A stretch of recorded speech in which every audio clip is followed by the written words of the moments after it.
ये जो जंग है वो भारतीय संविधान को पूर्ण रूप से लागू करने की जंग है, न्याय की जंग है, बंधुता की जंग है कि भारतीय संविधान लागू हो। अगर कोई किसी की हत्या की बात करता हो, जबरन किसी के ऊपर कोई अन्याय और अत्याचार की बात करता हो तो उसके खिलाफ कानून अपनी कार्रवाई करे।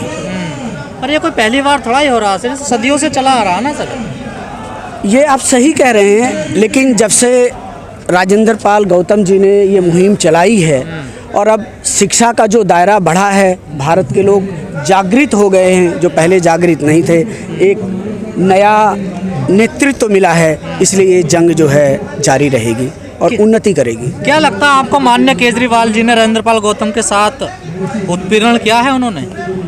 देखिए, मैं किसी पार्टी की बातें नहीं बोल सकता हूँ, ये राजेंद्र पाल गौतम जी जाने और केजरीवाल जी जाने, ये उन दोनों का व्यक्तिगत मामला है। क्या लगता है, ये उत्पीड़न है या प्यार है, भाईचारा है ये? सर, मैं नहीं जानता उन्होंने किन परिस्थितियों के अंदर त्याग पत्र दिया है, तो मैं इस पर कुछ नहीं कहूँगा। लेकिन उनके साथ भी खड़े नहीं हो रहे हैं केजरीवाल। देखिए, जो डेमोक्रेसी में जो राजनीति है वो मेजॉरिटी की है और मेजॉरिटी से लोग डरते हैं। जिस दिन भारत के अंबेडकर वादी लोग एकत्रित हो करके बहुतायत में हो जाएंगे, उस दिन केजरीवाल जी घुटनों के बल इनके आगे नतमस्तक होंगे। 35% तो हैं आप लोग, अगर मुस्लिमों को भी लगा दिया जाए तो सर। देखिए, मैं फिर धर्म पे नहीं आऊँगा। हमारी लड़ाई जो है अम्बेडकरी है, लेकिन एकत्रित नहीं है ना। अब राजेंद्र पाल जी का एक नेतृत्व तो मिला है, लोग एकत्रित हो रहे हैं। राजेंद्र पाल जी बड़े अम्बेडकरवादी हैं या केजरीवाल? मुझे नहीं पता केजरीवाल जी कब अम्बेडकरवादी थे, लेकिन राजेंद्र जी तो अम्बेडकरवादी हैं। मैं उनको लगभग 25 वर्षों से व्यक्तिगत तौर पर जानता हूँ। चेला हूँ, फोटो बड़े बड़े लगाओ ऑफिस में। सर, चेले तो चेले होते हैं, गुड़ रह जाते हैं और चेले शंकर हो जाते हैं, तो शक्कर हो गए फोटो लगा करके, लेकिन वो पार्लियामेंट में किसी राज्यसभा से किसी को नहीं भेजते हैं। इसको क्या कहेंगे आप? अच्छा, राज्यसभा में पंजाब से नहीं, नेतृत्व होना चाहिए, सवाल दुख का नहीं है। अगर पंजाब के अंदर शेड्यूल कास्ट पॉपुलेशन 35% है तो आप भेज रहे थे, तो राज्यसभा में किसी को तो भेजना चाहिए। क्या बाकी पार्टियां नहीं कर रही है? क्या बीजेपी नहीं कर रही है? हमारा हक बनता है, हमारी जनसंख्या है। आपने कभी हक मांगा ही नहीं उनसे? मांग रहे हैं, मांग रहे हैं, लेकिन हम एकत्रित अब धीरे धीरे हो रहे हैं और आगे भी मांगेंगे। अगर नहीं कोई हक देगा तो सत्ता उसके पास से जाएगी। आपको नहीं लगा, आप कहते हैं कि हम तो उनके रहमत? कभी नहीं कहा। राजेंद्र जी का जो अपना वक्तव्य है उनका वक्तव्य होगा। मैं एक स्वच्छंद व्यक्ति हूँ और मैं एक स्वतंत्र व्यक्ति हूँ, अम्बेडकरी व्यक्ति हूँ, बुद्ध का अनुयायी हूँ। मैं उसी स्वच्छंदता से जीता हूँ। सर, आप प्रतिनिधित्व लेके करोगे क्या? जो आप प्रतिनिधित्व भेजते हैं वो तो उसी रंग में रंग जाते हैं ना। देखिए, उसका कारण है कि जो हमारे चुने हुए लोग हैं उनके दरवाजे पे जाके हमें धरना देना चाहिए। कितने शेड्यूल कास्ट हैं जो शेड्यूल कास्ट एमपीज और मिनिस्टर के घर के आगे जाके धरना देते हैं? जैसे मैंने अभी एससी कमीशन के खिलाफ बोला, क्या कोई एससी कमीशन के खिलाफ बोलने के लिए राजी है? कितने लोग हैं? क्यों बोले एससी कमीशन के? क्योंकि एससी कमीशन काम नहीं कर रहा और सबसे बड़ी कॉन्स्टिट्यूशनल बॉडी है। जी, मैं सबसे ज्यादा काम कर रहा हूँ। मैं जानता हूँ। कभी वो मेरे ही पास आके मेरी दरियों पे सोया करते थे जब कुछ नहीं थे, जब एक सीमेंट की दुकान चलाते थे। मैं जानता हूँ। कैसे भंते जी, हालात कैसे सुधरेंगे? हमको एकत्रित होना होगा, बाबा साहब के बताए हुए मार्ग पे चलना होगा, बाबा साहब की संस्कृति को अपनाना होगा जो बुद्ध की संस्कृति है। तो वो तो काम केजरीवाल कर रहे हैं, बाबा साहब की संस्कृति को बढ़ा रहे हैं। अब आपको लगता होगा, मुझे तो नहीं लगता। क्यों शोर मचा रहे हैं सर दिन रात? आप कह रहे हैं आपको लगता होगा। नहीं, राजनीतिज्ञ है, शोर तो मचाएंगे ना।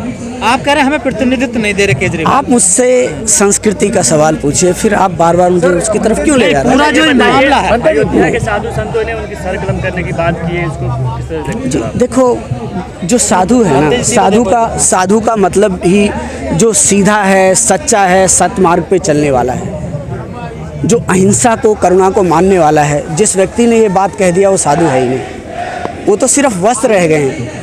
एक है कि कपड़ा ना मनवा ना रंगौला जोगी कपड़ा, तो उन्होंने मन को नहीं रंगाया, कपड़े को रंगा करके एक मठ में बैठे हुए हैं। सर, आप उनको तालिबानी कर रहे हैं, उसे कहो कि आपको भी सर कलम करने की बात करेंगे? करें, आई डोंट केयर। हमारे तो सर कलम हुए हैं, हम भिक्षुओं ने तो हमारे भिक्षुओं के तो सर कलम हुए हैं, इतिहास कहता है। तो हम तो सब कुछ समझ करके खड़े रहते हैं। आए कलम करने कोई, देन वी विल सी। लेकिन 22 प्रतिज्ञाओं में ऐसी क्या दिक्कत है जो लोगों को परेशानी हो गई? भाई, लोगों को समझ नहीं है ना। भारत के जो लोग हैं वो संस्कृति को पढ़ें, अगर वो समझेंगे तो उन्हें नहीं लगेगा। समझ नहीं है लोगों को। तो ये बिना पढ़े लिखे हैं, ये तो IITian है, कुछ बड़े देखो देखिए, नौकरी के लिए पढ़ना और ज्ञान के लिए पढ़ने में अंतर है। संस्कृति के बारे में अगर अध्ययन होगा तो लोग नहीं करेंगे। 22 प्रतिज्ञाओं में वाकई में मतलब हिंदू देवी देवताओं का जैसा मैंने वहाँ पे कहा, नहीं किसका अपमान किया? अगर मैं कहता हूँ भाई मैं ये मूर्ति नहीं पूजूंगा, अगर मैं कहता हूँ कि मैं फला मूर्ति नहीं पूजूंगा, इसमें कैसे अपमान है? इसमें कोई अपमान नहीं है भाई, मैं नहीं पूजूंगा, बात खत्म है। शोषण कैसे रुकेगा, ये अत्याचार कैसे रुकेगा? शोषण के लिए आपको एकत्रित होना होगा, बाबा साहेब के बताए हुए रास्ते पर चलना होगा। ज़्यादातर अम्बेडकरी लोग जो हैं वो ढोंगी हैं, अपनी महिलाओं को बाहर नहीं निकालते, अपने बच्चों को बाहर नहीं निकालते। उनकी महिलाएं और बच्चे जो हैं वो मनुवादी संस्कृति में पड़े हुए हैं और वो बाहर आकर के जय भीम का नारा लगाते हैं। परिवार के साथ बाहर निकलो, बाबा साहब के मत पथ पे चलो, शोषण रुकेगा। जैसे आपने कहा बाबा साहब को तो ज़्यादातर लोग बेच रहे हैं, हमारी नज़र में भी फोटो लगा लगा के बेच रहे हैं उनको। उसको मैं क्या कह सकता हूँ, आप खुद देख रहे हैं। नहीं, कहना तो पड़ेगा सर, आप नहीं हो रहा है, मैंने कहा ना कि ढोंगी है। सर जो आप सब लोगों को परिवार- नहीं लगता कि आपकी एक बड़ी जिम्मेदारी जिसे आप लोगों ने नकार दिया? मैं व्यक्तिगत कह सकता हूँ कि व्यक्तिगत रूप से मैं काम कर रहा हूँ। मैं यहाँ व्यक्तिगत आया हूँ, कोई स्पेशल इन्विटेशन पे नहीं आया। अगर जो आज जहाँ घर मेरी घर में जरूरत सर है मैं खड़ा होता अंधविश्वास हूँ। पहुंचा है तो उसके जिम्मेदार आप लोग नहीं बिल्कुल हैं? हैं, भिक्षु लोग हैं। आप बिल्कुल सही कह रहे हैं। हम जा करके लोगों में प्रचार नहीं कर रहे हैं, इसलिए अंधविश्वास फैल रहा है जी। तो आप क्या कोई रणनीति बना रहे हैं आप लोग तमाम भिक्षु? सर हम एक रास्ते पे चल रहे हैं, रणनीति निकल के आ रही है, काम हो रहे हैं। आप समाज में निकल के देखिए, पहले भिक्षु नहीं होते, तब भिक्षु हैं, विहार हैं, काम हो रहा है। इतना खतरा क्यों लगने लगा आपको उनसे? हमको तो नहीं लग रहा। नहीं, इन लोगों को। भाई मैंने कहा ना कि 22 प्रतिज्ञाओं में एक ऐसी प्रतिज्ञा है जो पुरोहित वर्ग के इकोनॉमी पर आघात करती है, वहाँ से खतरा पैदा हो रहा है। मोहन भागवत कह रहे हैं कि हिंदू कम हो रहे हैं, आरएसएस बड़ी चिंतित है। देखिए, मोहन भागवत जी का अपना अध्ययन और अध्यापन और सोचने समझने की शक्ति है। वो किस एंगल से देखते हैं मुझे नहीं पता, वो अगर कभी मुलाकात होगी तो चर्चा करेंगे। हिंदू तो एक संस्कृति है। जो आप चाहते थे अब वही काम कह रहे जाति मुक्त भारत बनाना है। तो बुद्ध की बात करने लगे।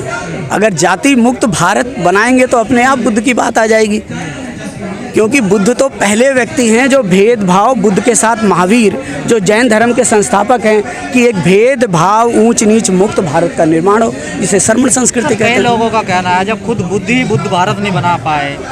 कौन कहता है? पूछो किसी तमाम से। लोगों ने लिखा है। कहने दो, लिखने दो। 12वीं शताब्दी तक 90% इस भारत के लोग बौद्ध थे। मैं नहीं कहता हूँ, इतिहास कहता है। तो कौन कहता है बुद्ध नहीं बना पाए? बुद्ध ने तो पूरे सनातन धर्म पुराना है, बौद्ध धर्म पुराना है। सनातन शब्द की उत्पत्ति तो धम्मपद से आती है, एस धम्मो सनातनो। तो बुद्ध धर्म पुराना है, शिक्षाएं पुरानी हैं। सनातन की उत्पत्ति ढूंढो ना, कहाँ है? धम्मपद में है। ये सनातन से ही बुद्ध निकले हैं। मैं तो ये कहता हूँ धम्मपद की उस गाथा से सनातन निकला है, जहाँ ये कहा गया है कि एस धम्मो सनातनो, कि यह बुद्ध का धर्म ही सनातन है।